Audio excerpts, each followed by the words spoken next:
Hello and welcome back to Rock Cycle. Hope you're having a good day. Today we're talking about t.i.n.a Shikari's new album, Nothing Is True and Everything Is Possible. Now unfortunately I am a little late to this party as the album came out about 2 weeks ago now at the time of recording, I think.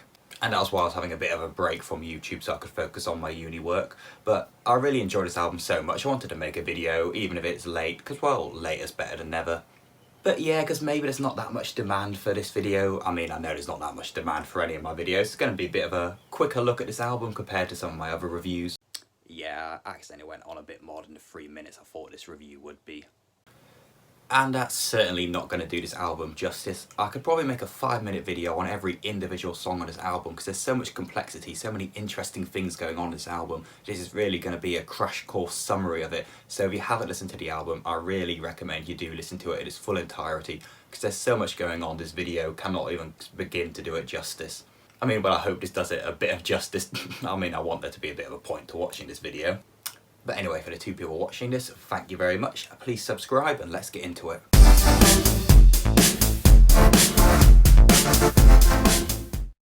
Now, I was very curious about what this album was going to be like because t.i.n.a Shikari have gone on such a evolution throughout their career from their early stages to the spark more recently.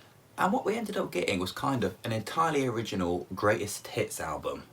We've got songs like The King that sort of have that wild, punk-spirited electronica and post-hardcore style music that we got on Take to the Skies.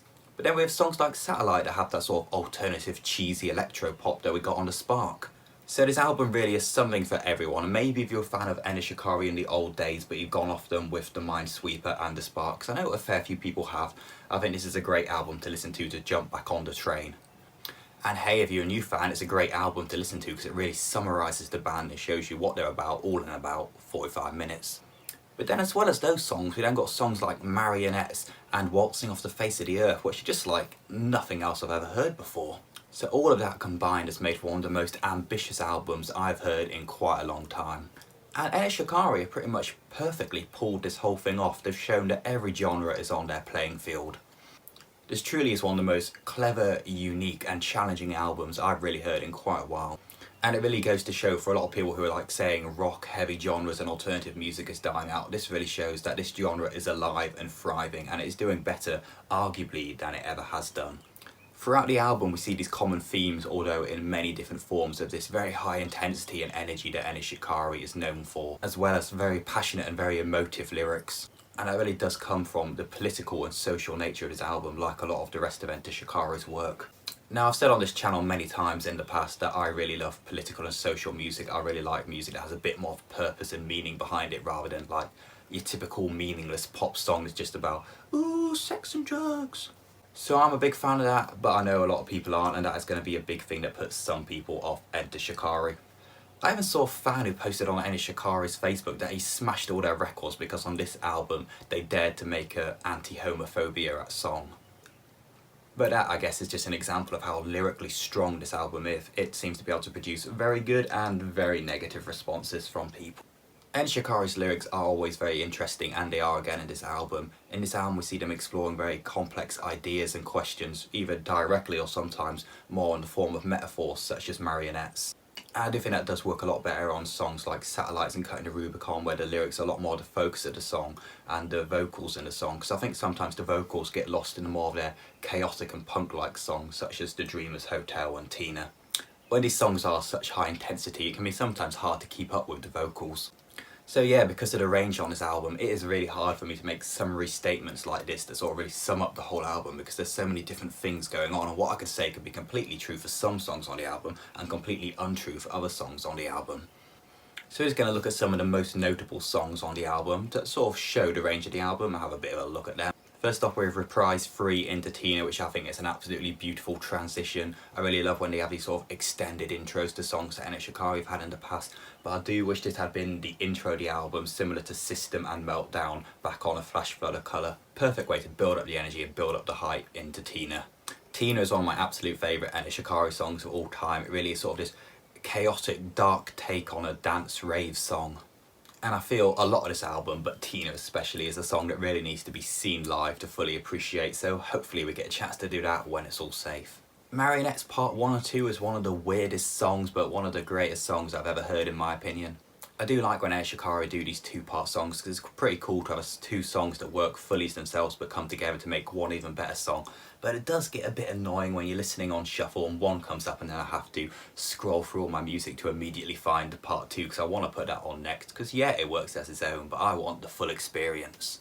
But the range and level of variety on this song alone is pretty impressive. Like part 1 starts, as the band described it, kind of like a western film style opening, but then that progresses into an electronic heavy rave.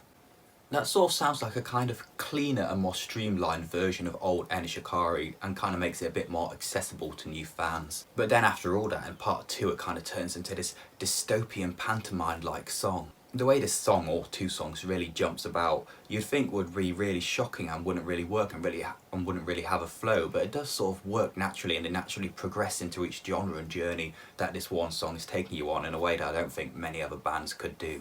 Waltzing Off the Face of the Earth Part 1 is very interesting musically and lyrically. Lyrically, it's probably the most depressing song on the album, and that is quite a high level of praise. Well, I don't know if exactly praise, but there's a lot of contenders for the most depressing lyrics on this album.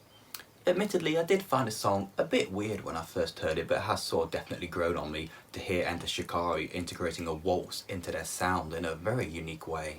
I really like the use of the 3 beats of the waltz to sort of drive forward the song and sort of give it this marching rhythm style song.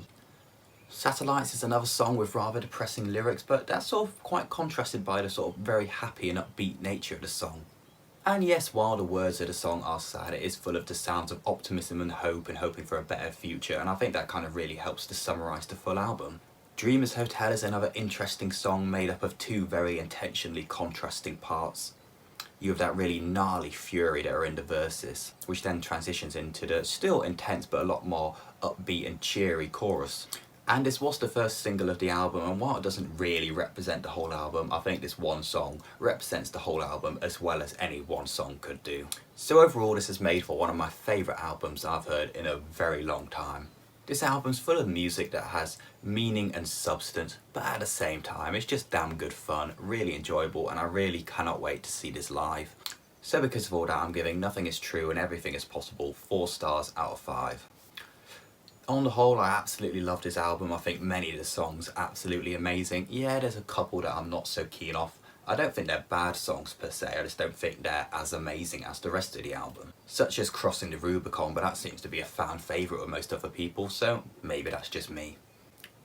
Anyway, as always, I would love to know your thoughts and feelings on the album. Did you love it? Did you hate it? Let me know down in the comments below. Like, share, subscribe, the usual YouTube shit, that would be really appreciated.